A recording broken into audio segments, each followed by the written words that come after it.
મેં થોડું ઘણું થિયેટર કરેલું છે એટલે મને ખબર છે કે ત્યાં કોન્ફિડન્સ ટકી રહેવો એ ખૂબ મહત્વની વાત છે અને કોન્ફિડન્સ તમારો વારંવાર ચેલેન્જ થતો હોય. બહુ જ. Every time you look at the audience your confidence is challenged. કે બિલકુલ. તમને ઠાકા નથી મળતા, તમને તાલીઓ નથી મળતી, લોકોના એક્સપ્રેશન ઘણીવાર પહેલા એવા થઈ બહુ જ, જતા બહુ હોય જ મહત્વ. અને કોઈ પર્સનલ કારણથી એમના જીવનમાં તકલીફ હોય ને એનું એક્સપ્રેશન બગડે તો આપણું પરફોર્મન્સ અફેક્ટ થઈ જતું હોય.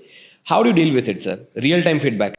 તને અઘરું અને નાટક તો એવું છે ને, હું હમણાં જે પ્રકારના છેલ્લા 15 વર્ષથી કરું છું, ગુજ્જુભાઈ જેવું નાટક, એ આખું ધ હોલ થિંગ, એ નાટકની પ્રકાર જ એવો છે કે જેમાં ઓડિયન્સ પાર્ટિસિપેશન ઇઝ મસ્ટ.